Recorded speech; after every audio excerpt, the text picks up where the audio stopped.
જ્ઞાનીબેન તું આગે બઢો. જ્ઞાનીબેન, બનાસતીબેન, ગણાની જ્ઞાનીબેન, જ્ઞાનીબેન, કોંગ્રેસ, કોંગ્રેસ. આજે વાઘરોલ મુકામે આપણા સંસદના સભ્ય અને વાવના ધારાસભ્ય ઉમેદવાર આદરણીય શ્રી જ્ઞાનીબેન, આવા સંતગણ, સૌ સ્ટેજ પર બિરાજેલા કોંગ્રેસના મોવડી મંડળ, સામે બેઠેલા સૌ ગ્રામ્યજનો, કોંગ્રેસની વિચારધારાવાળા ભાઈઓ અને બહેનો, મારે કંઈ લોભી વાત કરવી નથી. મારે તો એક જ વાત કરવાની છે તમને બધાને કે બધા સમાજોને પાર્લામેન્ટની ટિકિટ મળી છે, પણ ઠાકોર સમાજને પહેલી વાર મળી છે. એ પણ 75 વર્ષે જતા મળી છે. જ્યારે 75 વર્ષે જતા મળી હોય ત્યારે ઠાકોર સમાજને ઘેર અવસર છે. તો આપ સૌને મેં ઠાકોર સમાજની મારી વિનંતી છે કે જો આ વખતે આપણે ફાળ ભૂલ્યા તો ટિકિટ 75 વર્ષે મળી હોય, બીજી ક્યારે મળશે એવું નક્કી તમે કરજો. મારી એ જ વિનંતી તમને સૌને છે કે આ દાડા સુધી તમે બધા સમાજોના સાથે રહી, પછી ભલે ચૌધરી સમાજ હોય, રબારી સમાજ હોય, દરબાર સમાજ હોય કે બીજા કોઈ પણ સમાજ હશે, એને તમે વોટ આપ્યા જ છે. તમે એમને બધાને વોટ આપ્યા છે. તો હવે તમે ઘરે મત બેસી રહેજો.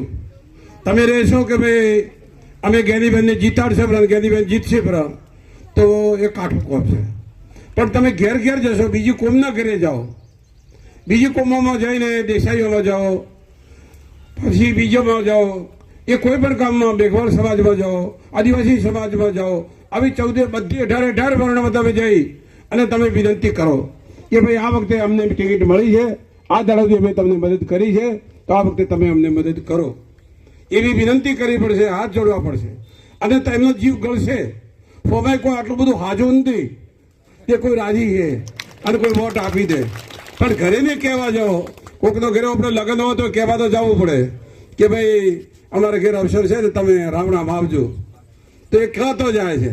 એટલે બે હાથ જોડીને વિનંતી છે કે પોણીથી પર પાતળા થઈ અને ઠાકોર સમાજ આજથી પ્રતિજ્ઞા કરે કે અમે એક એક ઘરે ફરવા માટે જોશું. અહીં મોટો જથ્થો છે તમારો, અને તમે ધારશો તો બીજે કોઈક જગ્યાએ ખાડો પડ્યો છે તો પૂરા છે.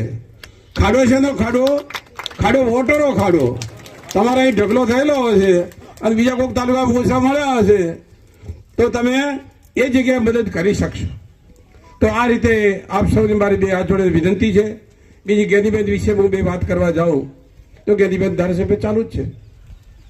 ભાઈ તો કોણી બેસી ગયા બધા કોંગ્રેસ વાળા. આ બેન શું કામ તૈયાર થઈ? બેન કઈ ગોળી હતી તે તૈયાર થઈ ગઈ? ના, એ મનની મજબૂત છે, એ મનથી મજબૂત છે, એ ડરપોક નથી. તમે એનો એક બોલ બોલે બોલ પકડજો, એ શું બોલે છે તમે સમજો કે ના સમજો કોઈ તો ભાઈ મને ખબર ના પડે, પણ એનો એક એક બોલ તમે સમજવા પ્રયત્ન કરજો. આવી રીતે છાતી ઠોકીને જ્યારે આટલા બનાસકાંઠાની પ્રજા વચ્ચે અવાજથી બોલતી હોય તેનો અવાજ કેટલો બુલંદ હશે. તો આવી બેનને ઘેર રાખવી છે કે પછી એને મદદ કરીને આપણે દિલ્હી મૂકવી છે? આપ સૌને બે હાથ જોડીને મારી વિનંતી છે કે આવી મજબૂત બાઈને દિલ્હી મોકલો. વિધાનસભામાં જુઓ તો ગરજ કરે. પેલા રેખાબેનનું નામ કેટલા તો યાદ છે? કોઈક જઈને ગોમડમ જઈને પૂછજો, કોઈક મેઘવાળ સમાજમાં જઈને પૂછજો, કોઈ ગરીબોના ઘરમાં જઈને પૂછજો, કોઈ તુરી સમાજમાં પૂછજો કે કોણ ચૂંટણી લડે છે તો કહે છે જ્ઞાનીબેન. અમારા વિસ્તારમાં હમણાં બધા પાઉવા ભેગા થયા હતા. તે પાઉવા ભેગા થયા તો એ બધા આદિવાસી લોકો જઈને ભેગા થઈને કે પાઉવાને કીધું કે ભાઈ તમે પેલા પાઉવા શું કે બધા સમજણ નહીં પડે હો ભાઈ, એટલે હું પાઉવા કહું ભરથરી. હા, એટલે ભરથરી કહે છે. એટલે એમને પૂછ્યું કે તમારો વોટ ક્યારે હાલવા છે? તો કે મને જ્ઞાનીબેનને હાલવા છે. એટલે જ્ઞાનીબેનનું નામ તો મોઢે થઈ જ ગયું છે, પણ હવે પેટીમાં જ્ઞાનીબેનથી મેળવાના છે અને ઘરે ના રહી જાય, ખાલી વાતોમાં મોટી રહેશું અને વોટ કરવા દે જા તો જ્ઞાનીબેનને કાઠું થશે.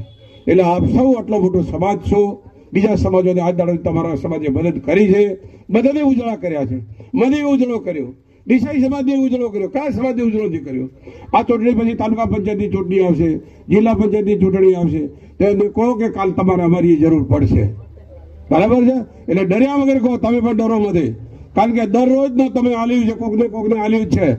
તો આ વખતે તમારે માગવાનું છે તે ડર્યા વગર માગ્યા વગર માગીને ખૂબ પેટી ભરાવો અને ગામમાં હંપ રાખીને એમની 2-7 પહેલામાં જે 7મી તારીખે ચૂંટ વધુ પડતું મતદાન કરો એવી આપ સૌની બે હાથ જોડી વિનંતી કરું છું.